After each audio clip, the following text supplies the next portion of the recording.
3 सूत्रों पर हमने बात की है जीवन क्रांति की दिशा में।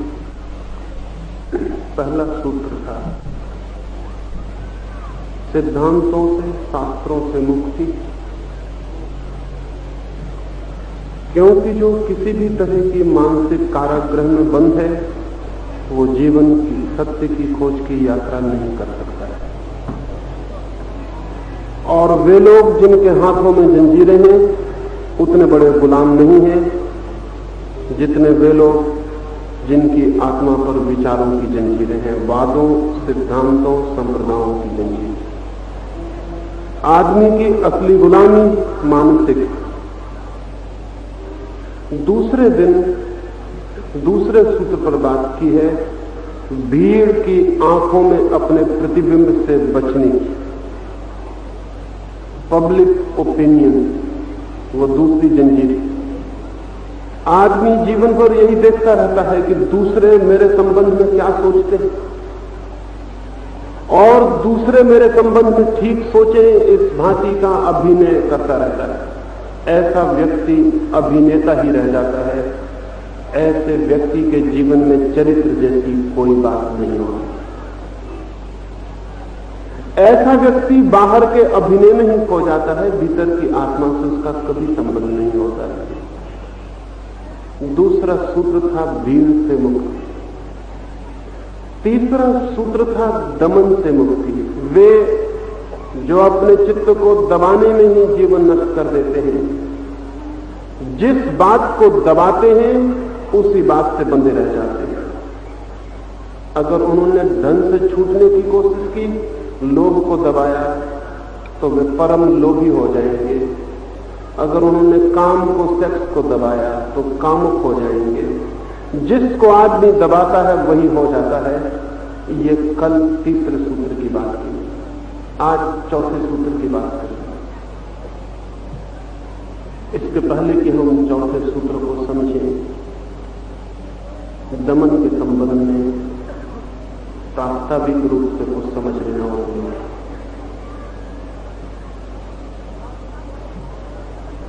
मनुष्य को पता ही नहीं चलता जन्म के बाद कब दमन शुरू हो गया है। हमारी सारी शिक्षा, सारी संस्कृति, सारी सभ्यता दमनवादी है। जगह जगह मनुष्य पर रोक है। क्रोध तो क्रोध मत करो, लेकिन कोई नहीं समझाता कि अगर क्रोध नहीं किया तो क्रोध भीतर तरक जाएगा, उसका क्या होगा। अगर क्रोध को पी गए तो वो खून में मिल जाएगा, हड्डी तक उतर जाएगा, उस क्रोध का क्या होगा। क्रोध को दबा लेने से क्रोध का अंत नहीं होता। दबा हुआ क्रोध भीतर प्राणों में प्रविष्ट हो जाता है। निकला हुआ क्रोध शायद थोड़ी देर का होता, दबा हुआ क्रोध जीवन भर के लिए साथी हो जाता। क्रोध को दबाया कि पूरा व्यक्तित्व क्रोध से भर जाता है। लेकिन बचपन से ही सिखाया जाता है क्रोध मत करना। ऐसी ही सारी बातें सिखाई जाती हैं, लेकिन कोई भी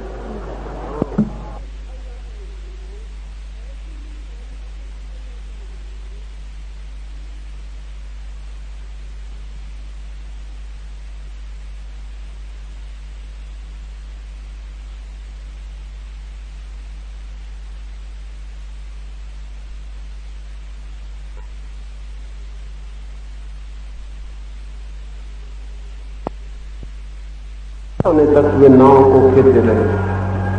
सुबह की ठंडी हवाएं आई, तब होश आया थोड़ा। किसी ने पूछा कहां आ गए होंगे अब तक। हम आधी रात तक हमने यात्रा की है, न मालूम कितनी दूर निकल आए हो। उतर के कोई देख ले किस दिशा में चल पड़े, कहां पहुंच गए। जो उतरा था वो उतर के हंसने लगा और उसने कहा कि दोस्तों तुम भी उतर आओ। हम कहीं भी नहीं पहुंचे हैं, हम वहीं खड़े हैं जहां रात नाव खड़ी थी। वे बहुत हैरान हुए। रात भर उन्होंने पतवार चलाई थी और वहीं खड़े थे। उतर कर देखा तो पता चला नाव की जंजीरें किनारे से बंधी रह गई थी, उन्हें जो खोलना भूल गए।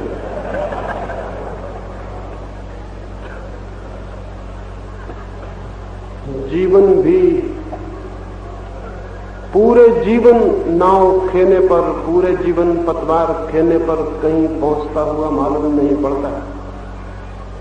मरते समय आदमी वहीं पाता है जहां वो जन्मा था, ठीक उसी किनारे पर जहां आंख खोली थी, वहीं आंख बंद करते समय आदमी पाता है कि वहीं खड़ा हूं। और तब बड़ी हैरानी होती है कि जीवन भर जो दौड़ धूप की थी उसका क्या हुआ। वो जो श्रम किया था कहीं पहुंचने को, वो जो यात्रा की थी, वो सब निष्फल गई। मृत्यु के क्षण में आदमी वहीं पाता है जहां जन्म के क्षण में था। तब सारा जीवन एक सपना मालूम पड़ने लगता है। नाव कहीं बंधी रह गई किसी किनारे से। हाँ, कुछ लोग, कुछ सौभाग्यशाली मरते क्षण वहां पहुंच जाते हैं जहां जन्म ने उन्हें नहीं बांधा, वहां जहां जीवन का आकाश है, वहां जहां जीवन का प्रकाश है, वहां जहां सत्य है, वहां जहां परमात्मा का मंदिर है, वहां पहुंच जाते हैं। लेकिन वे वही लोग हैं जो किनारे से खूंटियों से जंजीर खोलने की याद रखते हैं। इन 4 दिनों में कुछ जंजीरों की मैंने बात की है। पहले दिन मैंने कहा कि शास्त्रों सिद्धांतों की जंजीर है बड़ी गहरी, और जो शास्त्रों सिद्धांतों से बंधा रह जाता है वो कभी जीवन के सागर में यात्रा नहीं कर पाता। जीवन का सागर है अज्ञात, और सिद्धांत और शास्त्र सब है ज्ञात। ज्ञात से अज्ञात की तरफ जाने का कोई भी मार्ग नहीं है सिवाय ज्ञात को छोड़ने के। जो भी हम जानते हैं वो जानते हैं, और जो जीवन है वो अनजान है, अननोन, वो परिचित नहीं है। तो जो हम जानते हैं उसके द्वारा उसे नहीं पहचाना जा सकता जिसे हम नहीं जानते हैं। जो ज्ञात है, जो नोन है, उससे अननोन को, अज्ञात को जानने का कोई द्वार नहीं सिवाय इसके कि ज्ञात को छोड़ दिया जाए। ज्ञात को छोड़ते ही अज्ञात के द्वार खुल जाते हैं। पहले दिन, पहले सूत्र में मैंने यही कहा, छोड़ें हम शास्त्र को, छोड़ें शब्द को, क्योंकि सब शब्द उधार हैं, बारोड, बासे, मरे हुए, और सब शास्त्र पराये हैं। कोई कृष्ण का, कोई राम का, कोई बुद्ध का, कोई जीसस का, कोई मोहम्मद का। जो उन्होंने कहा है वो उनके लिए सत्य रहा होगा, निश्चित ही जो उन्होंने कहा है उसे उन्होंने जाना होगा। लेकिन दूसरे का ज्ञान किसी और दूसरे का ज्ञान नहीं बनता है, नहीं बन सकता है। कृष्ण जो जानते हैं जानते होंगे। हमारे पास कृष्ण का शब्द ही आता है, कृष्ण का सत्य नहीं। मैंने सुना एक कवि समुद्र की यात्रा पर गया। जब वो सुबह समुद्र के तट पर जागा, इतनी सुंदर सुबह थी, इतना सुंदर प्रभात था। पक्षी गीत गाते थे वृक्षों पर, सूरज की किरणें नाचती थी लहरों पर, और लहरें उछलती थी, हवाएं ठंडी थी, फूलों की सुवास थी।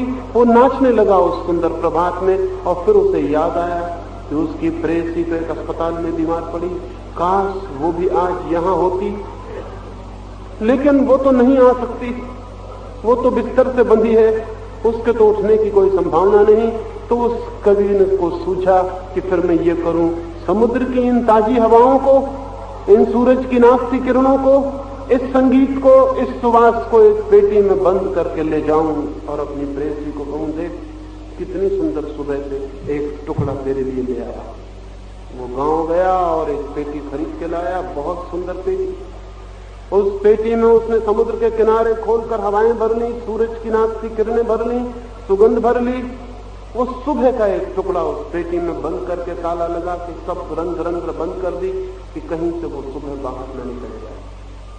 और उस पेटी को अपने पत्र के साथ अपनी प्रेयसी के पास भेजा कि सुबह का सुंदर एक टुकड़ा, एक जिंदा टुकड़ा सागर के किनारे का तेरे पास भेजता हूं। नाच उठेगी तू, आनंद से भर जाएगी, ऐसी सुबह मैंने कभी देखी नहीं। उस प्रेसी के पास पत्र भी पहुंच गया, पेटी भी पहुंच गई, पेटी उसने खोली, लेकिन उसके भीतर तो कुछ भी नहीं, न सूरज की किरणें, न हवाएं थी, न कोई सुवास थी। वो पेटी तो बिल्कुल खाली थी, निहायत खाली थी, उसके भीतर तो कुछ भी नहीं। पेटी पहुंचाई जा सकती है, जिस सौंदर्य को सागर के किनारे जाना उसे नहीं पहुंचाया जाता। जो लोग सत्य के जीवन के सागर के तट पर पहुंच जाते हैं, वे वहां क्या जानते हैं कहना मुश्किल है, क्योंकि हमारा सूरज जिस प्रकाश को वे जानते हैं उसके सामने अंधकार है। पता नहीं वे जिस सुवास को जानते हैं हमारे किसी फूल में वो सुवास नहीं, उसकी दूर की गंदगी नहीं। वे जिस आनंद को जानते हैं हमारे सुखों में उस आनंद की एक किरण भी नहीं। वे जिस जीवन को जानते हैं हमारे शरीर में उस जीवन का हमें पता भी नहीं। उनके मन को भी होता है, भेजते हैं उनके लिए जो रास्ते पर पीछे भटक रहे हैं, थोड़ा सा टुकड़ा शब्दों की पेटियों में भरकर वे भेजते हैं। गीता में, कुरान में, बाइबल में हमारे पास पेटियां आ जाती हैं, शब्द आ जाते हैं, लेकिन जो भेजा था वो पीछे छूट जाता है, वो हमारे पास नहीं आता। फिर हम इन्हीं पेटियों को सिर पर ढोए हुए घूमते रहते हैं। कोई गीता को लेकर घूम रहा है, कोई कुरान को, कोई बाइबल को, और चिल्ला रहा है कि सत्य मेरे पास है, मेरी किताब में है। सत्य किसी भी किताब में न है, न हो सकता है। सत्य किसी शब्द में न है, न हो सकता है। सत्य तो वहां है जहां सब शब्द क्षीण हो जाते हैं और गिर जाते हैं, जहां चित्त मौन हो जाता है, निर्विचार, वहां है सत्य। न वहां कोई शास्त्र जाता है, न कोई सिद्धांत जाते हैं। इसलिए जो सिद्धांतों शास्त्रों की खूंटियों से बंधे हैं वे कभी जीवन के सागर के तट पर नहीं जाते। ये मैंने पहले सूत्र में कहा। दूसरे सूत्र में मैंने कहा जो लोग भीड़ से बंधे हैं और भीड़ की आंखों में देखते रहते हैं कि लोग क्या कहते हैं, वे लोग असत्य हो जाते हैं, क्योंकि भीड़ असत्य है। भीड़ से ज्यादा असत्य इस पृथ्वी पर और कुछ भी नहीं। सत्य जब भी अवतरित होता है तब व्यक्ति के प्राणों पर अवतरित होता है। सत्य भीड़ के ऊपर अवतरित नहीं होता। सत्य को पकड़ने के लिए व्यक्ति का प्राण ही वीणा बनता है, वहीं से झंकृत होता है। भीड़ के पास कोई सत्य नहीं है। भीड़ के पास उदार बातें हैं जो कि असत्य हो गई। भीड़ के पास किताबें हैं जो कि मर चुकी।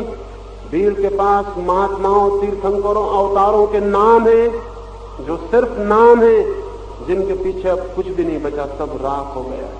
भीड़ के पास परंपराएं हैं, भीड़ के पास याददाश्तें हैं, भीड़ के पास हजारों लाखों साल की आदतें हैं, लेकिन भीड़ के पास वो चित्त नहीं जो मुक्त होकर सत्य को जान लेता है। जब भी कोई उस चित्त को उपलब्ध करता है तो अकेले में व्यक्ति की तरह उस चित्त को उपलब्ध करना पड़ता है। इसलिए जहां जहां भीड़ है, जहां जहां भीड़ का आग्रह है, हिंदुओं की भीड़, मुसलमानों की भीड़, ईसाइयों की भीड़, जीनियों की भीड़, बौद्धों की भीड़, सब भीड़ असत्य है। हिंदू भी, मुसलमान भी, ईसाई भी, जैन भी, और बीमारियों के कोई भी नाम हो, सब भीड़ का कोई संबंध सत्य से नहीं। लेकिन हम भीड़ को देखकर जीते हैं। हम देखते हैं कि भीड़ क्या कह रही है, भीड़ क्या मान रही है। जो आदमी भीड़ को देख के जीता है वो अपने बाहर ही भटकता रह जाता है, क्योंकि भीड़ बाहर है। जिस आदमी को भीतर जाना है उसे भीड़ से आंखें हटा देनी पड़ती हैं और अपनी तरफ, जहां वो अकेला है, उस तरफ आंखें ले जानी पड़ती। लेकिन हम सब भीड़ से बंधे हैं, भीड़ की खूंटी से बंधे हैं। मैंने सुना है एक सम्राट था और उस सम्राट के दरबार में एक जने का आदमी आया और उस आदमी ने कहा कि महाराज, आपने सारी पृथ्वी जीत ली, लेकिन एक चीज की कमी है आपके पास। तो सम्राट ने कहा, कमी?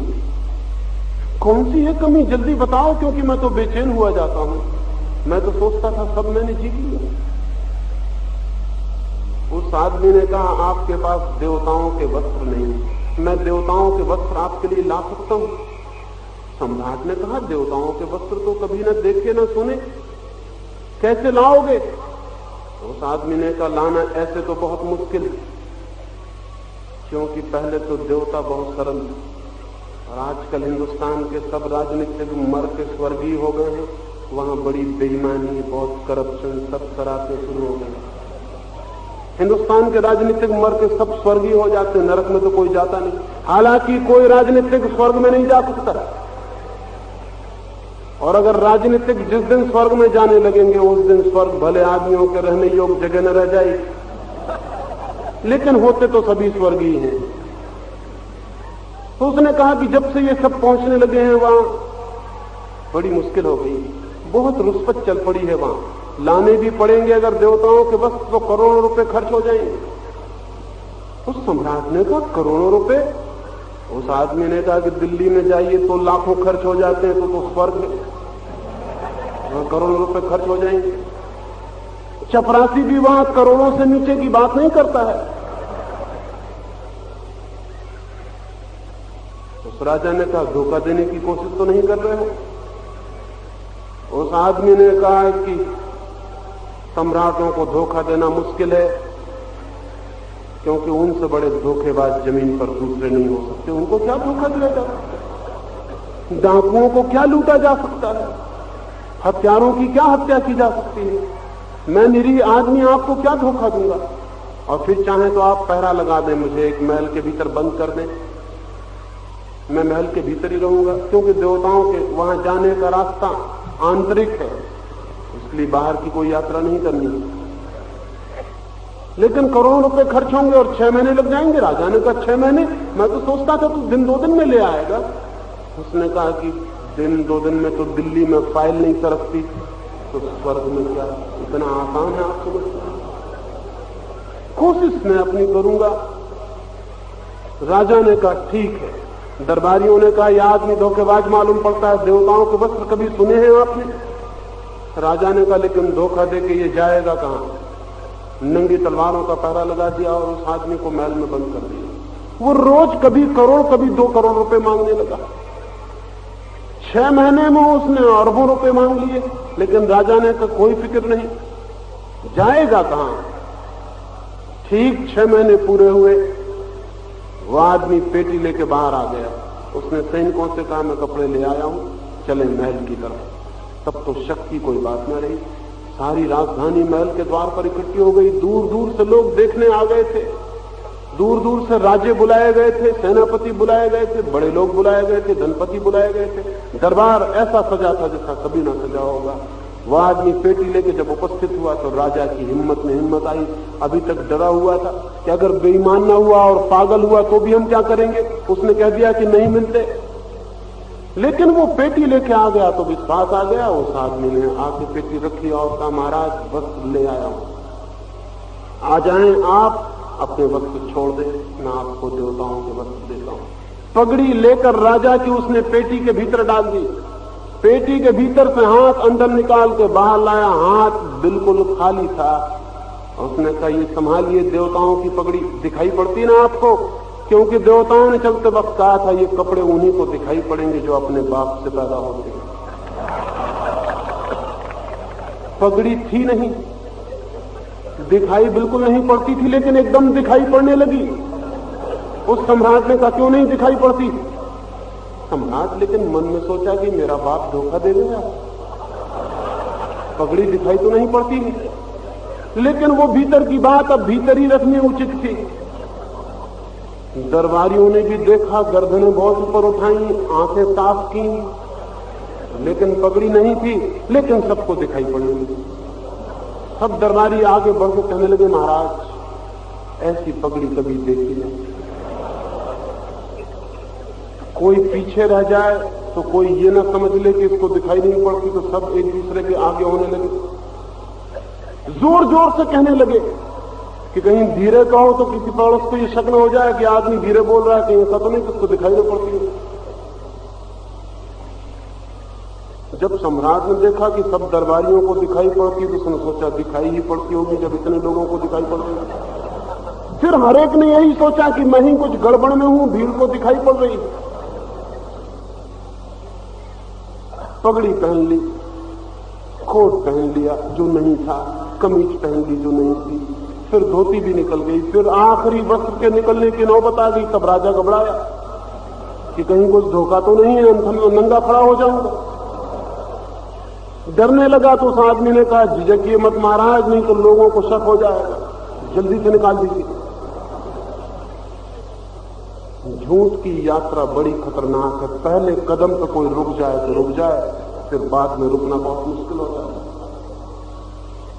अब उसने भी सोचा कि इतनी दूर चली आए और अब इंकार करना तो आधे नंगे भी हो गए और पिता भी गए, बहुत गड़बड़, जो कुछ होगा होगा। उसने हिम्मत करके आखिरी कपड़ा भी निकाल दिया। लेकिन सारा दरबार कह रहा था कि महाराज धन्य, अद्भुत वक्त है, दिव्य वक्त है। तो उसे हिम्मत थी कि कोई फिक्र नहीं, नंगा मुझे खुद ही पता चल रहा है, तो अपना नंगापन तो अपने को पता रहता ही, इसलिए इसमें कोई हर्जा भी नहीं होता, चलेगा। लेकिन उस बेईमान आदमी ने जो ये वस्त्र लाया था देवताओं के, और देवताओं से वस्त्र लाने वाले और देवताओं की खबर लाने वाले और देवताओं तक पहुंचाने वाले लोग सब बेईमान होते हैं, सबसे सावधान रहना। इधर आदमी तक पहुंचना मुश्किल है, देवताओं तक पहुंचना आसान। आदमी को समझना मुश्किल है और स्वर्ग के नक्शे बनाए हुए बैठे। बड़ौदा की ज्योग्राफी का जिनको पता नहीं, वो स्वर्ग और नरक के नक्शे बनाए बैठे हुए। उस आदमी ने कहा कि महाराज, देवताओं ने चलते वक्त कहा था पहली दफे पृथ्वी पर जा रहे हैं ये वस्त्र, इनकी शोभा यात्रा नगर में निकलनी बहुत जरूरी है। रथ तैयार है, अब आप चल के रथ पे सवार हो जाइए। लाखों लाखों जन भीड़ लगाए खड़े हैं, उनकी आंखें तरस रही हैं वस्त्रों को देखना। राजा ने कहा क्या कहा?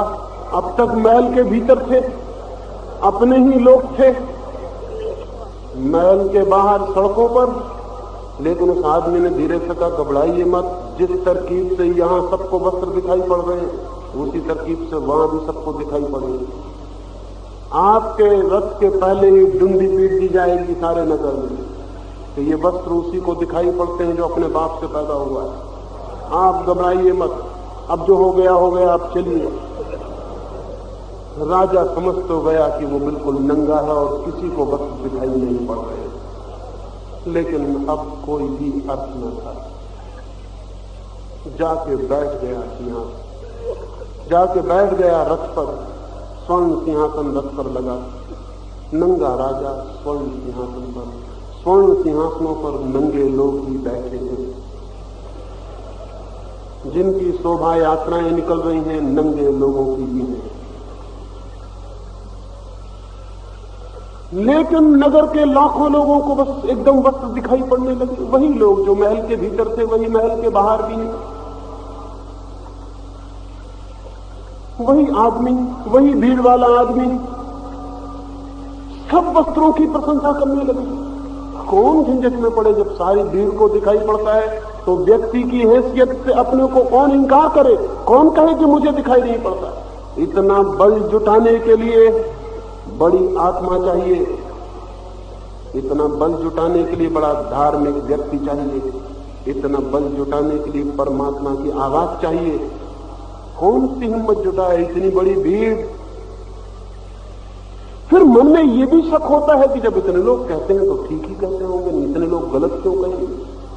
लेकिन कोई भी ये नहीं सोचता कि ये इतने लोग अलग अलग उतनी ही हैसियत के हैं जितनी हैसियत का मैं। ये इतने लोग इकट्ठे नहीं हैं, ये एक एक आदमी ही है आखिर में, मेरे ही जैसा। जैसा मैं कमजोर हूं वैसा ही ये कमजोर है। ये भी भीड़ से डर रहा है, मैं भी भीड़ से डर रहा हूं। जिससे हम डर रहे हैं वो कहीं है ही नहीं, एक एक आदमी का समूह खड़ा हुआ है और सब भीड़ से डर रहे हैं। लोग अपने बच्चों को घड़ी छोड़ आए थे, लाए नहीं थे भीड़ में, क्योंकि बच्चों का कोई विश्वास नहीं। कोई बच्चा कहने लगे कि राजा नंगा है, उनको बच्चों का क्या विश्वास है? बच्चों को बिगाड़ने में वक्त लग जाता है। स्कूल, कॉलेज, यूनिवर्सिटी सब इंतजाम करो, फिर भी बड़ी मुश्किल से बिगाड़ पाते हो। एकदम आसान नहीं है बिगाड़ देना।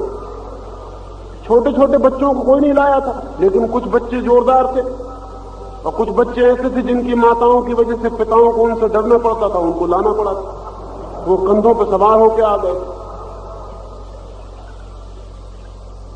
उन बच्चों ने देखते से कहा, अरे राजा नंगा है। उनके बाप ने कहा, चुप नादान, अभी तुझे अनुभव नहीं है इसलिए नंगा दिखाई पड़ता है। ये बातें बड़े गहरे अनुभव की हैं। अनुभवियों को दिखाई पड़ती हैं। जब उम्र तेरी बढ़ेगी तुझको भी दिखाई पड़ने लगेगा। ये उम्र से आता है ज्ञान। उम्र से दुनिया में कोई ज्ञान कभी नहीं आता। उम्र के भरोसे मत बैठे रहना। उम्र से बेईमानी आती है, चालाकी आती है, कनिंगनेस आती है। उम्र से ज्ञान कभी नहीं आता। लेकिन सब चालाक लोग ये कहते हैं कि उम्र से ज्ञान आता है।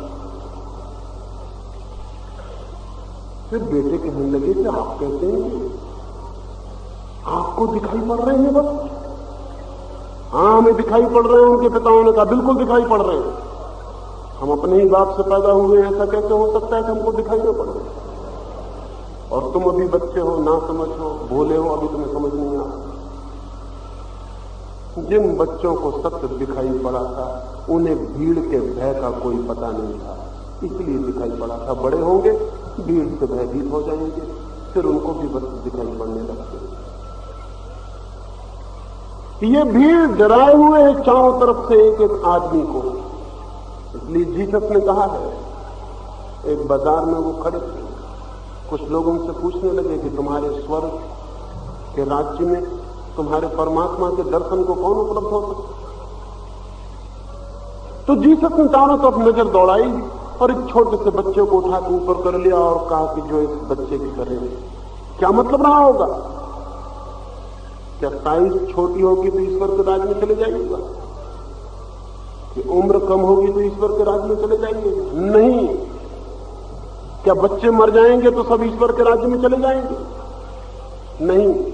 लेकिन बच्चों की तरह होंगे, इसका मतलब है जो भीड़ से भयभीत नहीं, जो सीधे और साफ, जिन्हें जो दिखता है वही कहते हैं कि दिखता है, जिन्हें जो नहीं दिखता कहते हैं कि नहीं दिखता है, जो झूठ को मान लेने को राजी नहीं। जो बच्चों की तरह होंगे वे बच्चे नहीं, बच्चों की तरह। बच्चों की तरह का मतलब बच्चे अकेले हैं, बच्चे इंडिविजुअल हैं, बच्चों को भीड़ का कोई मतलब नहीं है। अभी भीड़ की उन्हें फिक्र नहीं है, अभी भीड़ का उन्हें पता भी नहीं कि भीड़ भी है। और भीड़ बड़ी अद्भुत चीज है, उसकी बड़ी अनजानी ताकत चारों तरफ से जकड़े हुए आदमी। इसलिए दूसरा सूत्र मैंने कहा कि जिन्हें जीवन के सत्य की तरफ जाना है, भीड़ की खूंटी से मुक्त हो जाएं। ये मतलब नहीं कि आप भीड़ से भाग जाएं। भागेंगे कहां? भीड़ सब जगह है। कहां भागेंगे? जहां जाएंगे वहीं भीड़ है। और अभी तो थोड़ी बहुत पहाड़ियां बच गई हैं जहां भाग भी सकते हैं, लेकिन कुछ ही दिनों में पहाड़ियां भी नहीं बचेंगी। वैज्ञानिक कहते हैं कि 100 वर्षों में अगर भारत, चीन जैसे देश बच्चों को पैदा करने के अपने महान कार्य में संलग्न रहे तो दुनिया में कोहनी हिलाने की जगह नहीं रह जाने वाली। सभा मवा करने की जरूरत नहीं रहेगी, कहीं भी खड़े हो जाइए और सभा हो जाएगी। कहां भागिएगा भीड़ से? जंगलों में, पहाड़ों में कोई मतलब नहीं है। भीड़ वहां भी बहुत सूक्ष्म रूप में पीछा करती है। एक आदमी साधु हो जाता है, भाग जाता है जंगल में, जंगल में बैठा है, उससे पूछिए आप कौन हो? वो कहता मैं हिंदू हूं। भीड़ पीछा कर रही है। अब तुम हिंदू कैसे हो? तुम जब छोड़ के भाग आए तो तुम हिंदू कैसे रह गए? अभी तक आदमी नहीं हुए। आदमी होना बहुत मुश्किल, हिंदू होना बहुत आसान। एक आदमी साधु हो गया, वो कहता मैं जैन हूं। अब तुम समाज को छोड़ दिए तो तुम जैन कैसे हो? ये जैन वैन होना तो समाज ने सिखाया था। साधु भी हिंदू, जैन और मुसलमान है। तो फिर असाधुओं का क्या हिसाब रखना। तो ठीक गांधी जैसे अच्छे आदमी भी इस भ्रम से मुक्त नहीं होते कि मैं हिंदू हूं, चिल्लाए चले जाते हैं कि मैं हिंदू हूं। तो साधारण लोगों की क्या हैसियत। गांधी जैसा अच्छा आदमी भी हिम्मत नहीं जुटा पाता कि कहे कि मैं आदमी हूं बस, और कोई विशेषण नहीं लगाऊंगा। अगर अकेले गांधी ने भी हिम्मत जुटा ली होती और ये कहा होता कि मैं सिर्फ आदमी हूं, जिन्ना की जान निकल गई होती। लेकिन गांधी के हिंदू ने जिन्ना की जान न निकलने दी। हिंदुस्तान बटा गांधी के हिंदू होने की वजह से बटा। हिंदुस्तान कभी नहीं बटता। लेकिन ख्याल में नहीं आता हमें ये कि इतनी छोटी सी बातें कितने बड़े परिणाम ला सकती हैं। गांधी का हिंदू होना संदिग्ध करता रहा मन को मुसलमान के। गांधी का आश्रम, गांधी के हिंदू ढंग, गांधी की प्रार्थना, पूजा पत्री, सब ये भ्रम पैदा करती रही हिंदू महात्मा है। और हिंदू महात्मा से सावधान होना जरूरी है मुसलमान को। एक भीड़ से दूसरी भीड़ सदा सावधान होती, क्योंकि एक भीड़ से दूसरी भीड़ को डर है, एक दुकान से दूसरी दुकान को डर है।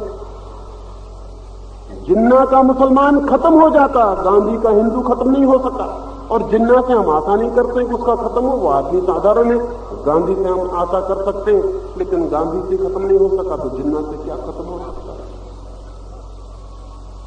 भीड़ पीछा करती है, भीड़ बहुत सटल, बहुत सूक्ष्म रास्ते से पीछा करती है। बर्टन रसल ने कहीं कहा है कि मैंने पढ़ लिख के बहुत कुछ सोचा और समझा और पाया कि बुद्ध से अद्भुत आदमी दूसरा नहीं हुआ है। लेकिन जब भी मैं ये सोचता हूं कि बुद्ध सबसे महान है, तभी मेरे भीतर कोई बेचैनी होने लगती है और कोई कहता है कि नहीं, क्राइस्ट से महान नहीं हो सकता। भीड़ बैठी, बचपन से सिखाया है, वो भीतर बैठी, वो कहती नहीं, सवाल नहीं है कि कौन महान है, किसी के महान का हिसाब लगाना भी ना समझिए। लेकिन बचपन से जो भीड़ सिखा देती है, जो कंडीशनिंग, जो चित्त को संस्कारित करती है, वो जीवन भर पीछा करते हैं, मरते दम तक पीछा करते। एक सज्जन बहुत बड़े विचारशील आदमी हैं, उनका नाम नहीं लूंगा क्योंकि किसी का नाम लेना इस मुल्क में ऐसा खतरनाक है जिसका कोई हिसाब नहीं। किसी का नाम ही नहीं लिया जा सकता, अंधेरे में बात करनी पड़ती। एक बड़े विचारक हैं, वे मुझसे कहते थे कि मेरा सब छूट गया, जब तब पूजा पाठ सब छोड़ दिया, मैं सबसे मुक्त हो गया। मैंने कहा इतना आसान नहीं है मामला, ये मुक्त होना इतना आसान नहीं है, क्योंकि जब आप कहते हैं कि मैं मुक्त हो गया हूं, तब भी मैं आपकी आंख में झांकता हूं और मुझे लगता है कि आप मुक्त नहीं हुए। अगर मुक्त हो गए होते तो मुक्त हो गया हूं ये ख्याल भी छूट गया होता, मुक्त आप नहीं हुए। उन्होंने कहा कि नहीं, मैं मुक्त हो गया हूं। मैंने कहा जितने जोर से आप कहेंगे मुझे शक उतना ही बढ़ता चला जाए। वक्त आएगा कहूंगा। उन पर हार्ट अटैक हुआ। हार्ट अटैक हुआ तो मैं उनको देखने गया। आंख बंद थी, कुछ बेहोश से पड़े थे और राम राम राम राम राम राम का जाप करता। मैंने उनको हिलाया, मैंने कहा क्या कर रहे हैं? उन्होंने कहा कि मैं बड़ी हैरानी में पड़ गया हूं। जिस क्षण से हार्ट अटैक हुआ और ऐसा लगा कि मर जाऊंगा, जिस पूजा पाठ को सदा के लिए छोड़ दिया था वो एकदम चलना शुरू हो गया।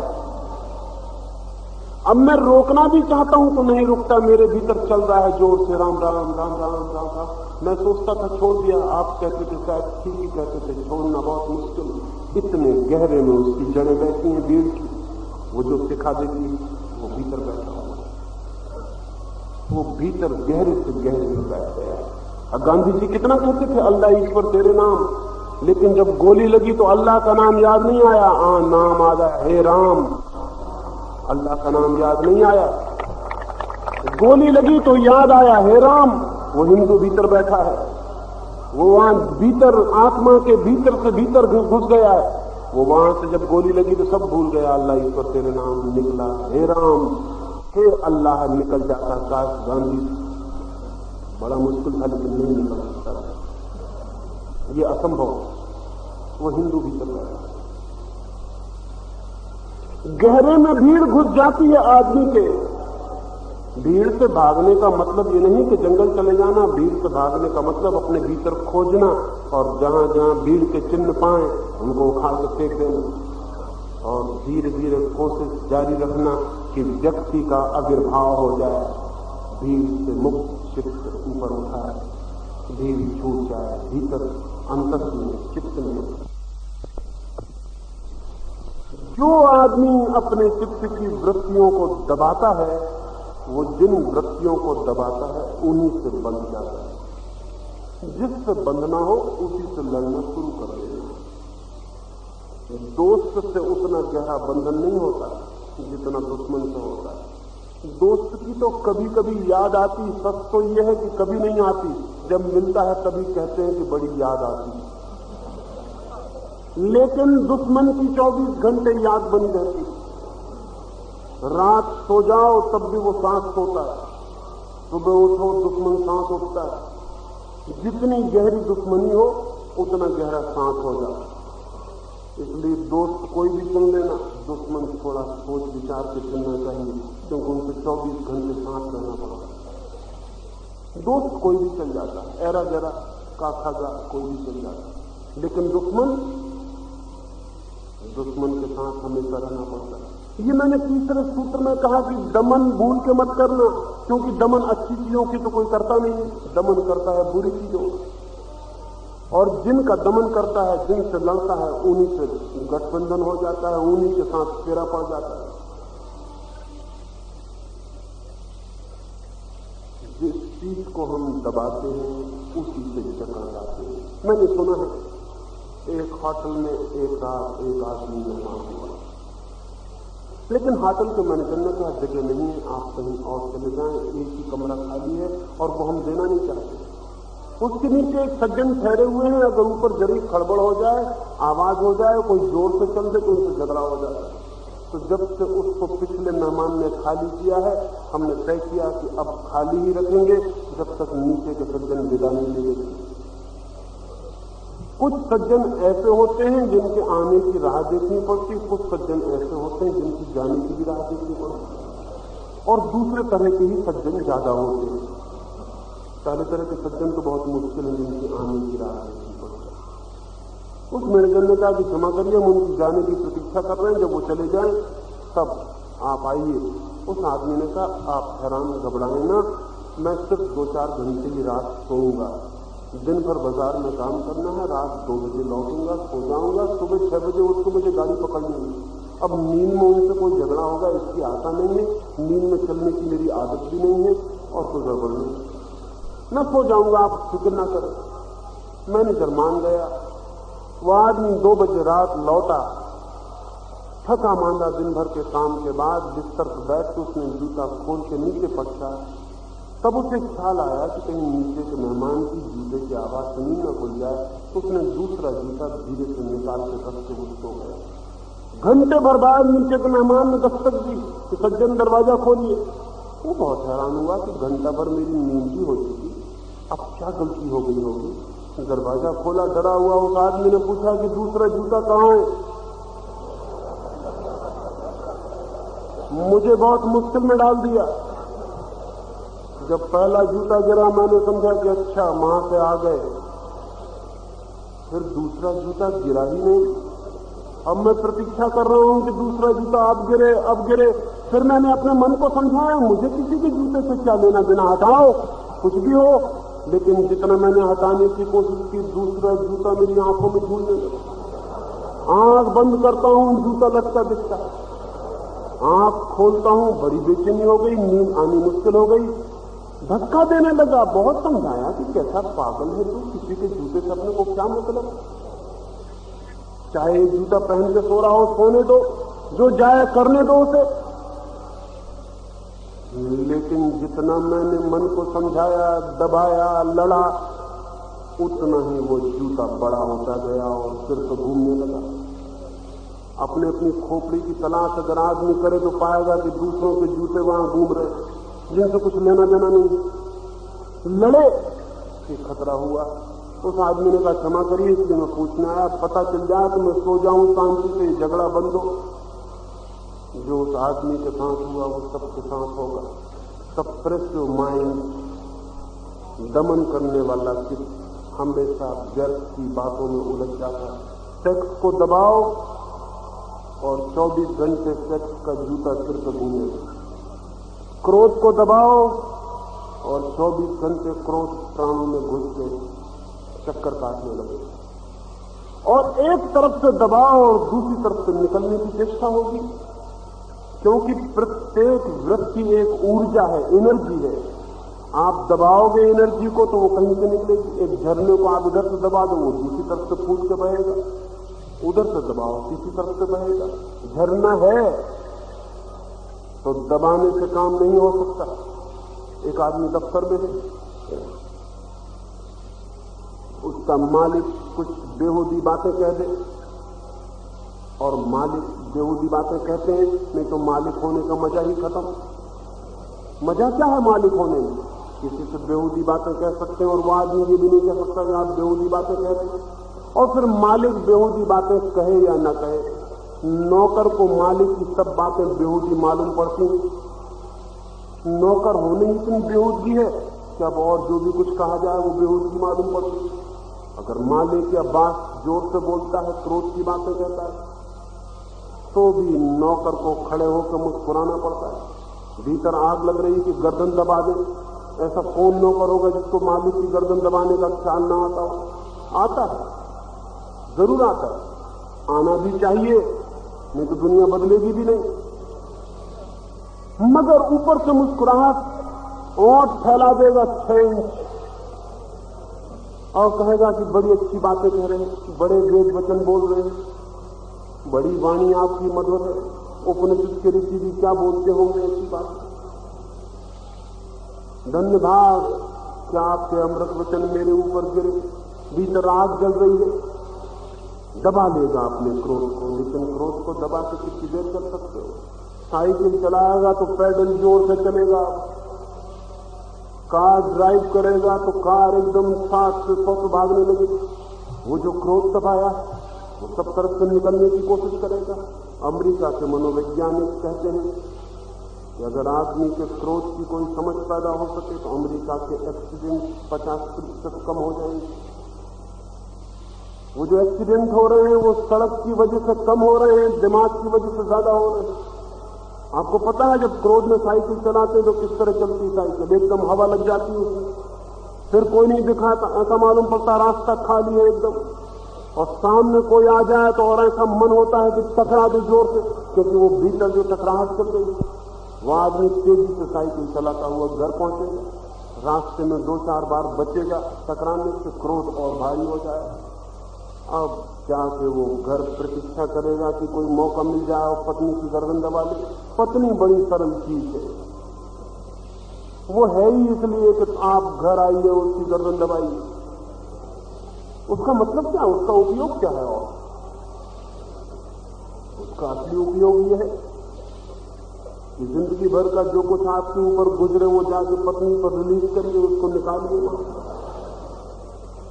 घर पहुंचते से सब गड़बड़ी दिखाई पड़ने लगेगी।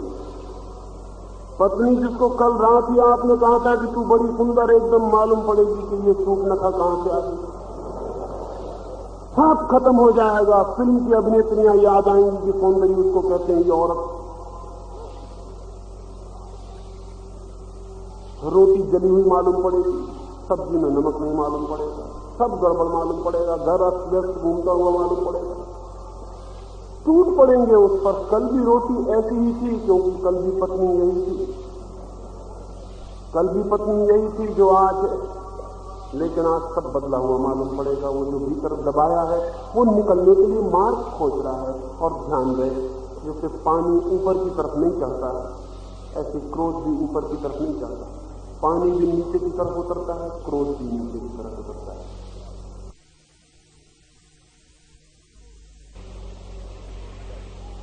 कमजोर की तरफ उतरता है, ताकतवर की तरफ नहीं उतरता।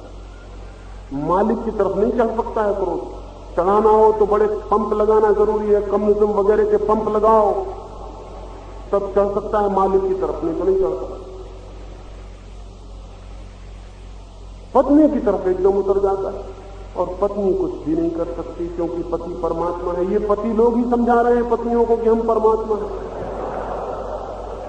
बड़े मजे की बातें दुनिया में चल रही हैं। और कोई स्त्री नहीं कहती कि महाशय आप और परमात्मा, आप ही परमात्मा हैं, तो परमात्मा पर भी शक पैदा हो जाएगा। अगर आप ही परमात्मा, आपकी इज्जत नहीं बढ़ती परमात्मा होने से, परमात्मा की इज्जत घटती है आपके होने से। कृपा करके परमात्मा को बाइज्जत जीने दो, आप परमात्मा मत बनो। लेकिन कोई स्त्री नहीं कहेगी। स्त्री के पास फिजूल की बकवास करने के लिए बहुत ताकत है, लेकिन बुद्धिमत्ता की एक बात स्त्री से नहीं निकल सकती।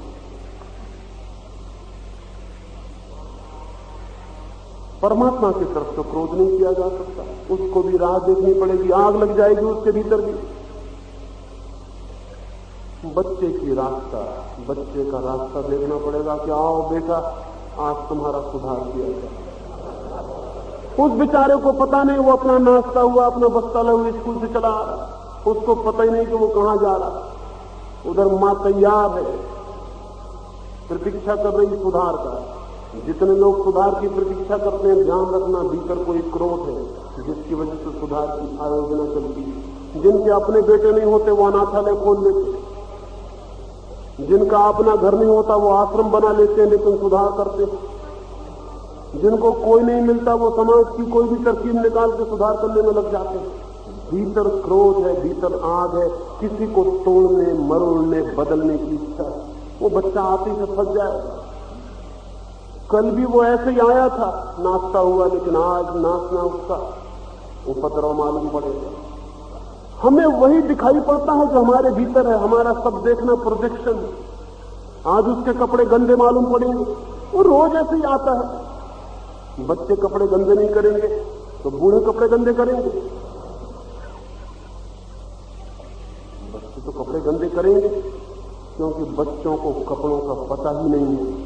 कपड़ों का पता रखने के लिए भी आदमी को बहुत चालाक होने की जरूरत है। बच्चों को कहां होश? कपड़े फट गए हैं, किताब फट गई है, स्लेट फूट गई है और आज बच्चे का सुधार किया जाएगा, लेकिन मां को पता भी नहीं चलेगा कि वो बच्चे की शक्ल में पति को चांटे मार रही, चांटे पति को पड़ रहे। और बच्चे भली भांति जानते हैं तो उनकी पिटाई कब होती? जब मां बाप में शगफबार चलता है तब। मां बाप लड़ते हैं, बच्चे पिटते हैं। इसलिए जिनके बच्चे नहीं होते उनके घर में बड़ी मुश्किल हो जाती है, क्योंकि पिटने के लिए कोई कॉमन इनिमी नहीं। किसको पीटो? सिर्फ अगर ऐसा ना हो तो प्लेटें टूट जाती हैं, रेडियो गिर जाता है, फिर दूसरे उपाय खोजने पड़ते हैं। आपको मालूम होगा भली बात की प्लेट कब टूटती है, और पत्नियों को भी मालूम कि कब एकदम हाथ से प्लेट टूटने लगती। लेकिन बच्चा पिटेगा, बच्चा क्या कर सकता है? मां के लिए क्या कर सकता है? मां के प्रति क्रोध कैसे करे? अगर मां के प्रति क्रोध करना है तो जरा प्रतीक्षा करनी पड़ेगी, 15-20 साल, बहुत लंबी प्रतीक्षा है। जब एक औरत और आ जाए पीछे ताकत देने को, क्योंकि किसी भी औरत से लड़ना हो तो एक औरत का साथ जरूरी है, नहीं तो हार निश्चित। औरत से औरत ही लड़ सकती है, आदमी नहीं लड़ सकता। राह देखनी पड़ेगी, लेकिन वो बहुत लंबा वक्त है। और वक्त देखना पड़ेगा कि जब मां बूढ़ी हो जाए, क्योंकि तब पांसा बदल जाएगा। अभी मां ताकतवर है, बच्चा कमजोर है, तब बच्चा ताकतवर होगा, मां कमजोर हो जाएगी। वो जो बूढ़े मां बाप को बच्चे सताते हैं वो डिलेड रिवेंज, वो लंबी प्रतीक्षा करता हुआ क्रोध। और जब तक मां बाप बच्चों को सताते रहेंगे तब तक बूढ़े मां बापों को सावधान रहना चाहिए, बच्चे उनको सताएंगे। क्योंकि वो बहुत लंबी बात है, उतनी देर तक प्रतीक्षा नहीं की जा सकती। क्रोध इतनी देर के लिए मानने को राजी नहीं हो सकता। फिर बच्चा क्या करे? जाएगा अपनी गुड़िया की टांग तोड़ देगा, किताब फाड़ देगा, कुछ करेगा। जो भी वो कर सकता है वो करेगा। दबाया हुआ क्रोध इतने रास्ते लेगा, इतनी तकलीफों में डालेगा, इतनी मुश्किलों में उलझा देगा। दबाया हुआ अहंकार नए नए रास्ते खोज लेगा। दबाया हुआ लोभ नए नए रास्ते खोजेगा। मैं एक सन्यासी के पास था, वो सन्यासी मुझसे बार बार कहने लगे, और सन्यासियों के पास, विचारों के पास और कुछ कहने को होते ही नहीं। धनपति के पास जाइए तो वो अपने धन का हिसाब बताता है, इतने करोड़ थे अब इतने करोड़ हो गए, मकान की मंजिला था 7 मंजिला हो गया। पंडितों के पास जाइए तो वो अपना बताते हैं कि अभी एमए थे, अब पीएचडी भी हो गए, अब डीलिट भी हो गए, अब ये हो गए, वो हो गए, 5 किताबें छपी थी, अब 15 छप गई, वो अपना बताएंगे। त्यागी सन्यासी क्या बताए, वो भी अपना हिसाब रखता है त्याग का। वो मुझसे रोज रोज कहने लगे मैंने लाखों रुपए को लात मार दी। वो सबसे कहते होंगे। चलते वक्त मैंने पूछा कि महाराज ये लात मारी कब? कहने लगे कोई 35 साल हो गए।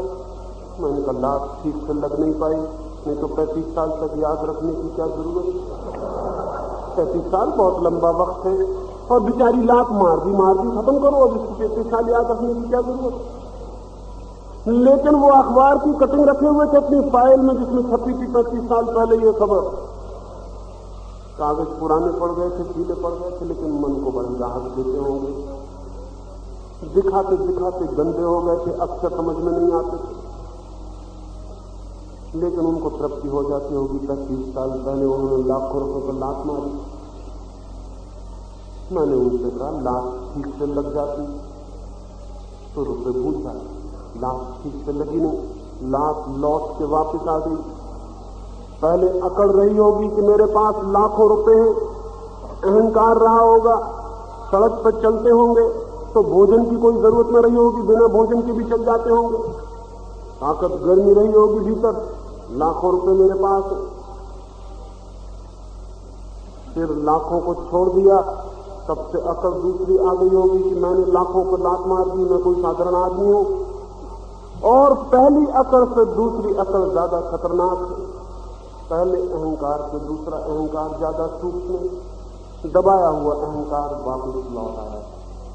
अब वो और बारीक होके आया है कि तुम पहचान न जाना। जो भी आदमी चित्त के साथ दमन करता है वो सूक्ष्म से सूक्ष्म उलझनों में उलझता चला जाता है।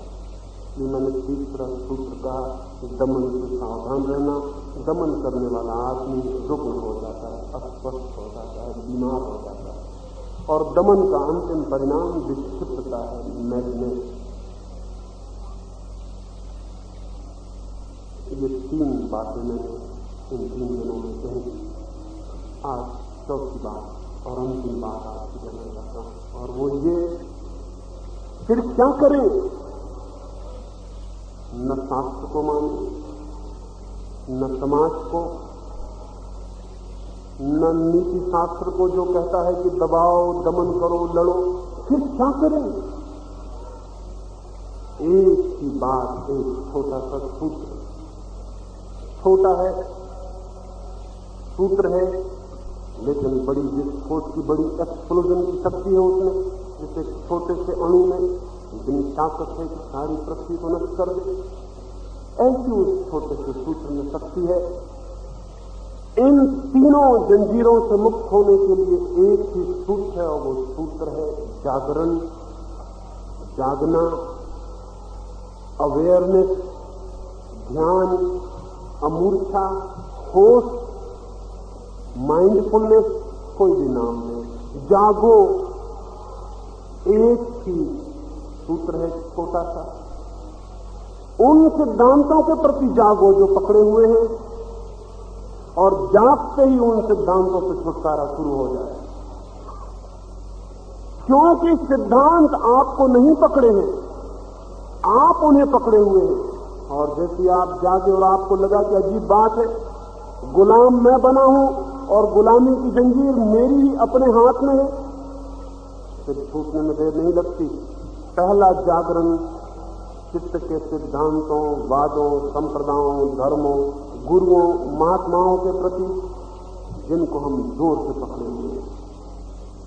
कुछ भी नहीं है हाथ में, कोरी राख है शब्दों की, लेकिन जोर से पकड़े हुए। कभी हाथ खोल के भी नहीं देखते, डर लगता है कि कहीं देखा और कुछ न पाया तो बहुत मुश्किल हो जाएगी। उसे गौर से देखना जरूरी है कि मैं किस किस चीजों से जकड़ा हुआ हूं, मेरी जंजीरें कहां हैं, मेरी स्लेवरी, मेरी गुलामी कहां है, मेरी आध्यात्मिक दास्ता कहां छिपी है। उसके प्रति एक एक चीज के प्रति जागना जरूरी है। और जो आदमी अपने भीतर की गुलामी के प्रति जागेगा, जागने के अतिरिक्त गुलामी को तोड़ने के लिए और कुछ भी नहीं करना पड़ता। जागते ही गुलामी टूटनी शुरू हो जाती है, क्योंकि ये गुलामी कोई लोहे के झंझोरों की नहीं है कि इनको तोड़ने के लिए हथौड़े और आग जलानी पड़ेगी।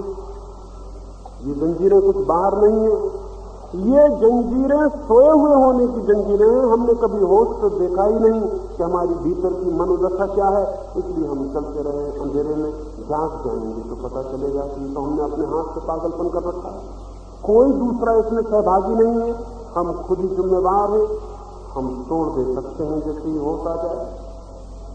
तो जागरण सिद्धांतों, शास्त्रों, संप्रदायों, ये हिंदू होने के प्रति, मुसलमान होने के प्रति, ये भारतीय होने के प्रति, चीनी होने के प्रति, ये सारी सीमाओं के प्रति बंधन, इसके प्रति होश, इसके प्रति जागरण, ये कंडीशनिंग जो भीतर है माइंड के, इसके प्रति देखना कि ये क्या है, ये मैं क्यों बंधा हूं इससे, कौन मुझे हिंदू बना गया, किसने मुझे सिद्धांत से अटका दिया, याद ही नहीं है। मन में घुस गई चीजें बाहर से आके और हमने उन्हें पकड़ लिया। उन्हें छोड़ देना, छोड़ते ही एक फ्रीडम, एक मुक्ति, एक चित्त की मोक्ष की अवस्था उपलब्ध होती है। भीड़ के प्रति जागना है कि मैं जो भी कर रहा हूं वो भीड़ को देख के तो नहीं कर रहा हूं। आप मंदिर चले जा रहे हैं, सुबह ही उठ के भागते हुए, राम राम जपते हुए, सुबह की सर्दी है, स्नान कर लिया, भागते चले जा रहे हैं, सोचते हैं कि मंदिर जा रहा हूं, जरा जाग के देखना कि कहीं सड़क के लोग देख लें कि मैं आदमी धार्मिक हूं, इसलिए तो मंदिर नहीं जा रहा। कौन मंदिर जाता है? भीड़ देख ले कि यह आदमी मंदिर जाता है, इसके लिए आदमी मंदिर जाता है। किसको प्रयोजन है दान देने से? अगर एक आदमी भीख मांगता है सड़क पर, तो आपको पता है बेकारी अकेले में किसी से भीख मांगने में झिझकता है, 4-6 आदमियों के सामने जल्दी हाथ फैला के खड़ा होगा, क्योंकि उसको पता है कि इन 5 आदमियों को देखते हुए ये आदमी इनकार नहीं कर सकेगा, क्योंकि ख्याल रखेगा 5 आदमी क्या सोचेंगे कि बड़ा कठोर, 10 पैसे नहीं छूटे, तो भिखमंगा भीड़ में जल्दी से पीछा पकड़ लेता है। और 10 आदमियों को देख के आपको 10 पैसे देने पड़ते हैं। वो 10 पैसे आप भिखारी को नहीं दे रहे हैं, वो 10 पैसे आप इंश्योरेंस कर रहे हैं अपनी इज्जत का 10 आदमियों में। उन 10 पैसों का आप क्रेडिट बना रहे हैं, इज्जत बना रहे हैं बाजार में, लेकिन आपको ख्याल भी नहीं होगा। आप घर लौट के कहेंगे कि बड़ा दान किया, आज एक आदमी को 10 पैसे दिए, लेकिन थोड़ा भीतर जांच के देखना तो पता चलेगा जिसको दिए उसको दिए ही नहीं, उसको तो भीतर से गाली निकल रही थी कि दुष्ट कहां से आ गया। दिए उनको जो सांस खड़े थे। भीड़ सब तरफ से पकड़े हुए है। एक मंदिर बनाता था एक आदमी, एक गांव में मैंने देखा है, एक मंदिर बन रहा है, भगवान का मंदिर बन रहा है। कितने भगवान के मंदिर बनते चले जाते हैं।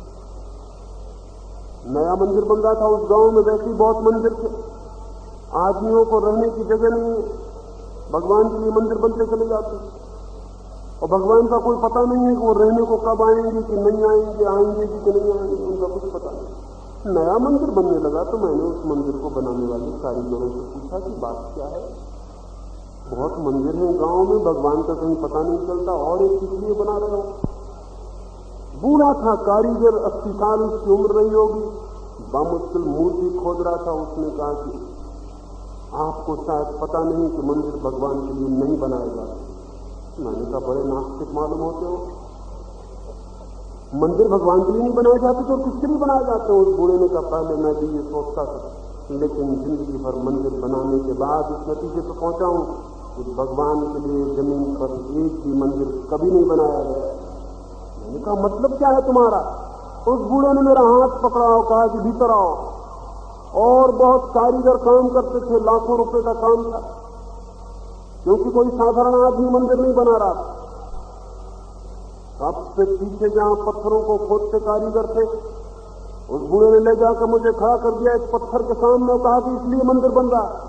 उस पत्थर पर मंदिर को बनाने वाले का नाम स्वर्ण अक्षरों में खोदा जा रहा है।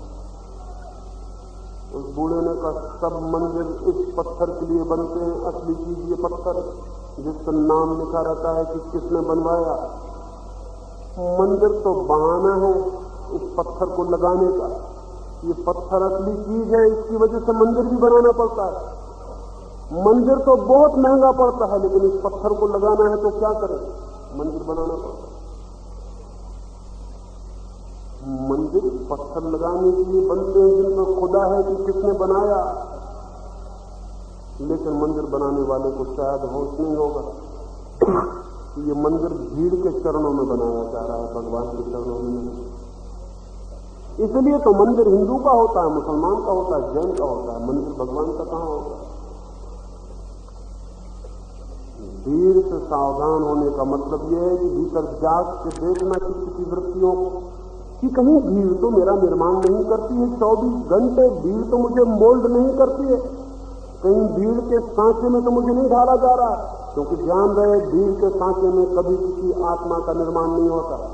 भीड़ के सांचे में मुर्दा आदमी डाले जाते हैं और पत्थर हो जाते हैं। जिनको आत्मा को पाना है जीवन, वो भीड़ के सांचे को तोड़ के ऊपर उठने की कोशिश करते हैं। लेकिन कुछ और करने की जरूरत नहीं, सिर्फ जागने की जरूरत है कि चित्त की वृत्तियों को मैं जाग के देखता रहूं कि भीड़ मुझे पकड़ तो नहीं रही है। और बड़े मजे की बात है, अगर कोई जाग के देखता रहे तो भीड़ की पकड़ बंद हो जाती है और इतना हल्कापन, इतनी वेटलेसनेस मालूम होती है, क्योंकि वजन भीड़ का है हमारे सिरों पर। हम दिखाई पड़ रहे हैं कि हम अकेले खड़े हैं, हमारे सिर पर कोई भी नहीं है। जरा गौर से देखना, किसी के सिर पर गांधी बैठे हैं, किसी के सिर पर मोहम्मद बैठे हैं, किसी के सिर पर महावीर बैठे हैं, और अकेले नहीं बैठे हैं, अपने चेला चांटियों के साथ बैठे हुए हैं। और 1-2 दिन से नहीं बैठे हुए हैं, हजारों लाखों साल से बैठे हुए हैं। सिर भारी हो गया है, कतार लग गई है एवरेस्ट की, आकाश को छू रही है, इतने लोग ऊपर बैठे हुए हैं। इन सबको उतार देने की जरूरत है। अगर अपने को पाना है तो अपने सिर से सबको उतार देने की जरूरत है। कोई हक नहीं है किसी को कि किसी की आत्मा पर पत्थर होकर बैठ जाए। लेकिन वो बेचारे नहीं बैठे हैं, आप बिठाए हुए, उनका कोई कसूर नहीं है। वो तो घबरा गए होंगे कि यह आदमी कब तक धोता रहेगा, हमारे प्राण निकले जा रहे हैं, कितने दिन से बिठाए हुए, हमको छोड़ता ही नहीं। आप ही बिठाए हुए हैं। जागते ही छूट जाएगा ये मोह, फिर हल्का हो जाएगा, मन हल्का हो जाएगा, उड़ने की तैयारी शुरू हो जाएगी, पंख खुल सकेंगे। और तीसरी बात, जागना है दमन के प्रति। लोग सोचते हैं कि दमन छोड़ देंगे तो भोग शुरू हो जाए। लोग सोचते हैं अगर क्रोध नहीं दबाया तो क्रोध हो जाएगा तो और झंझट हो जाएगी। अगर मालिक की गर्दन पकड़ लेंगे वो और दिक्कत की बात है, उससे पत्नी की गर्दन पकड़ना ज्यादा कन्वीनियंट, ज्यादा सुविधापूर्ण है, ये झंझट की बात हो जाएगी। इसके आर्थिक दुष्परिणाम हो जाएंगे अगर मालिक की गर्दन पकड़ेंगे। और मालिक की गर्दन पकड़ने के लिए पत्नी भी कहेगी कि मत पकड़ना, उससे तो मेरी ही पकड़ लेना, क्योंकि मालिक की गर्दन पकड़ी तो बच्चे का क्या होगा, पत्नी का क्या होगा, सब दिक्कत में पड़ जाएंगे। तुम तो मेरी ही पकड़ लेना। पत्नी भी यही कहेगी कि यही ज्यादा सुविधापूर्ण समझदारी का है कि मालिक को छोड़ के आके मुझ पर टूट पड़ना। नहीं, मैं आपसे कहना चाहता हूं, क्रोध को दबाने की जरूरत नहीं है, क्रोध को भी देखने, जानने और जागने की जरूरत है। जब किसी के प्रति मन में क्रोध पकड़े तो जाग के देखना कि क्रोध पकड़ रहा है, होश से भर जाना कि क्रोध आ रहा है, देखना अपने भीतर की क्रोध का धुआं उठ रहा है, क्रोध क्या क्या कर रहा है भीतर देखना, और एक अद्भुत अनुभव होगा जीवन में। पहली बार देखते ही क्रोध विलीन हो जाता है, न दबाना पड़ता है न करना पड़ता है। आज तक दुनिया में कोई आदमी जाग के क्रोध नहीं कर पाया। बुद्ध एक गांव से गुजरते थे, कुछ लोगों ने भीड़ लगा ली और बहुत गालियां दी बुद्ध को। अच्छे लोगों को हमने सिवाय गालियां देने के आज तक कुछ भी नहीं किया। हाँ, जब वो मर जाते हैं तो पूजा वगैरह भी करते, लेकिन वो मरने के बाद की बात है। जिंदा बुद्ध को तो गाली देनी ही पड़ेगी। क्योंकि ऐसे लोग थोड़े डिस्टर्बिंग होते हैं, थोड़ी गड़बड़ कर देते हैं, नींद तोड़ देते हैं, तो गुस्सा आता है तो आदमी गाली देता है, कसूर भी क्या है। उस गांव के लोगों ने घेर के बुद्ध को बहुत गालियां दी। बुद्ध ने उनसे कहा कि मित्रों, तुम्हारी बात अगर पूरी हो गई हो तो अब मैं जाऊं, मुझे दूसरे गांव जल्दी पहुंचना। वो लोग कहने लगे, बात हम गालियां दे रहे हैं सीधी सीधी, समझ नहीं आती है आपको? क्या बुद्धि बिल्कुल खोजी है? सीधी सीधी गालियां दे रहे हैं, बात नहीं कर रहे हैं। बुद्ध ने कहा, तुम गालियां दे रहे हो वो मैं समझ गया, लेकिन मैंने गालियां लेना बंद कर दिया। तुम्हारे देने से क्या होगा जब तक मैं लूं ना, और मैं ले नहीं सकता, क्योंकि जब से जाग गया हूं तब से गाली लेना असंभव हो गया है। जागते में कोई गलत चीज कैसे ले सकता है? आप बेहोशी में चलते हो तो पैर में कांटा गड़ जाता है, सड़क को देख के चलते हो तो कैसे कांटा गड़ जाता है? गलती से आदमी दीवार से टकरा सकता है, लेकिन आंखें खुली हो तो दरवाजे से निकलता है। बुद्ध ने कहा कि मैं आंखें खोल के जब से जीने लगा हूं, जाग के, तब से गालियां लेने का मन ही नहीं करता है। अब मैं बड़ी मुश्किल में पड़ गया। तुम्हें 10 साल पहले आना चाहिए था, तुम जरा देर करके आए। 10 साल पहले आते तो मजा आ जाता, तुमको मजा आ जाता, हमको तो बहुत तकलीफ होती, हमको तो अभी मजा आ रहा, लेकिन तुम्हें बहुत मजा आ जाता, क्योंकि मैं भी दुगने वजन की गाली तुम्हें देता। लेकिन अब बड़ी मुश्किल है, होश से भरा हुआ आदमी गाली नहीं दे सकता। तो मैं जाऊं? ये लोग बड़े हैरान हो गए। बुद्ध ने कहा, जाते वक्त एक बात और तुमसे कह दूं, पिछले गांव में कुछ लोग मिठाइयां लेके आए थे। मैंने कहा कि मेरा पेट भरा है। वो भी जागा हुआ था इसलिए कह सका, क्योंकि सोया हुआ आदमी मिठाइयां देख के भूल जाता है कि पेट भरा है। पता है आप, बेहोश आदमी भूख देख के नहीं खाता, बेहोश आदमी चीजें देख के खाता है। होश भरा आदमी पेट की भूख देख के खाता है। बात खत्म हो गई। बुद्ध ने कहा, मेरा पेट भरा था। वो भी होश की वजह से 10 साल पहले वो भी आए होते तो उनकी थालियां उन्हें वापस न ले जानी पड़ती, मैं उनको जरूर खा लेता। लेकिन जब से होश आ गया, जाग के देखता रहता हूं तो गलती करनी बहुत मुश्किल हो गई। वो बेचारे थालियां वापस ले गए। तो मैं तुमसे पूछता हूं दोस्तों, उन्होंने उन मिठाइयों का क्या किया होगा? उस गाली देने वाली भीड़ में से एक आदमी ने कहा, क्या किया होगा? घर में जाके मिठाइयां बांट दी होंगी। बुद्ध ने कहा, यही मुझे चिंता हो रही, तुम क्या करोगे? तुम गालियों की थालियां लेकर आए और मैं लेता नहीं। अब तुम इन गालियों का क्या करोगे? किसको बांटोगे?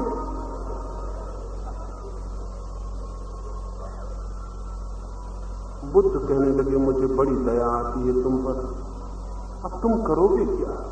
इन गालियों का क्या करोगे? मैं लेता नहीं, मैं ले सकता नहीं, चाहूं भी तो नहीं ले सकता, मुश्किल में पड़ गया हूं, जाग जो गया हूं। कोई आदमी जाग के क्रोध नहीं कर सकता। दमन निद्रा में चलता है, जागृत आदमी को दमन की कोई जरूरत नहीं। देखें एक प्रयोग, एक आदमी मेरे पास आया, कुछ ही समय हुआ। उसने कहा, मुझे बहुत क्रोध आता, आप कहते जागो जागो, मुझसे नहीं होता ये जागना मांगना। जब आता है तब आ ही जाता है, फिर पीछे जागते हैं जब सब मामला ही खत्म हो जाता, फिर कोई फायदा नहीं होता। तो मैंने एक कागज पर उसको लिख के दे दिया कि इस कागज पर लिखा हुआ है, अब मुझे क्रोध आ रहा है बड़े बड़े अक्षरों में, इसको खींचे में रख लो, और जब आए तो इसको निकाल के एक दफा पढ़ के खींचे में रख लेना, और जो तुम्हें समझ में आए तो करना। वो आदमी 15 दिन बाद आया और कहने लगा, बड़ी हैरानी की बात, ये कागज में कैसा मंत्र है? क्योंकि जब क्रोध आता है, हाथ ले गए खींचे की तरफ की क्रोध की जान निकल जाती है। वो जैसे ख्याल आया कि आ रहा है, कि भीतर कोई चीज जग जाती है और वो नहीं आता। मैंने कहा, बस इतना ही, थोड़ी सी समझ की जरूरत है जीवन के प्रति। जीवन छोटे से राजों पर निर्भर होता है, और बड़े से बड़ा राज ये है कि सोया हुआ आदमी भटकता चला जाता है चक्कर में, जागा हुआ आदमी चक्कर के बाहर उठ जाता है। जागने की कोशिश ही धर्म की प्रक्रिया है, जागने का मार्ग ही योग है, जागने की विधि का नाम ही ध्यान है, जागना ही एकमात्र प्रार्थना है। जागना ही एकमात्र उपासना है।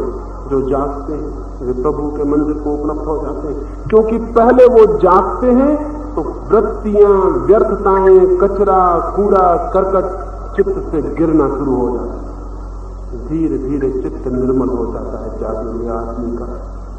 और जब चित्त निर्मल हो जाता है तो चित्त दर्पण बन जाता है। जिससे झील निर्मल हो तो चांद तारों की प्रति छवि बनती, और आकाश में भी चांद तारे उतने सुंदर नहीं मालूम पड़ते जितनी झील की छाती पर चमक के मालूम पड़ते। जब चित्त निर्मल हो जाता है जागे हुए आदमी का तो चित्त की निर्मलता में परमात्मा की छवि दिखाई पड़नी शुरू हो जाती है। फिर वो निर्मल आदमी कहीं भी जाए, फूल में भी उसे परमात्मा दिखता है, पत्थर में भी, मनुष्यों में भी, पक्षियों में भी, पदार्थ में भी। उसके लिए जीवन परमात्मा हो जाता है। जीवन की क्रांति का अर्थ है जागरण की क्रांति। इन 3 दिनों में इस जागरण के बिंदु को समझाने के लिए मैंने ये सारी बातें की, लेकिन मैं कहूं इससे जागरण समझ में नहीं आ सकता। वो तो आप जागेंगे तो समझ में आ सकता है, और कोई दूसरा आपको नहीं जगा सकता। आप ही, सिर्फ बस आप ही अपने को जगा सकते हैं। तो देखें अपने भीतर और एक एक चीज के प्रति जागना शुरू करें। जैसे जैसे जागरण बढ़ेगा वैसे वैसे जीवन बढ़ेगा, मृत्यु कम होगी। जिस दिन जागरण पूर्ण होगा उस दिन मृत्यु विलीन हो जाती है, जैसे थी ही नहीं। जैसे कोई अंधेरे कमरे में एक आदमी दिया लेके चला जाए, दिया लेके पहुंचता है कि अंधेरा खो जाता है, जैसे था ही नहीं। ऐसे ही जो आदमी जागरण का दिया लेकर भीतर जाता है, मृत्यु खो जाती है, दुख खो जाता है, अशांति खो जाती है। अमृत वो जिसका कोई अंत नहीं, वो जिसका कोई प्रारंभ नहीं, वो जो असीम है, वो जो प्रभु है, उसके मंदिर में प्रवेश होता है। अंत में यही प्रार्थना करता हूं उस मंदिर में सबका प्रवेश हो सके, लेकिन किसी की कृपा से नहीं होगा, ये किसी के प्रसाद के आशीर्वाद से नहीं होगा। अपने ही श्रम, अपने ही संकल्प, अपनी ही साधना से होता है। जो जागते हैं वे पाते हैं, जो सोए रह जाते हैं वे खो देते हैं। मेरी बातों को इन 4 दिनों में इतने प्रेम और शांति से सुना, उस सबके लिए बहुत अनुग्रहित हूं, और अंत में सबके भीतर बैठे परमात्मा को प्रणाम करता हूं। मेरे प्रणाम स्वीकार।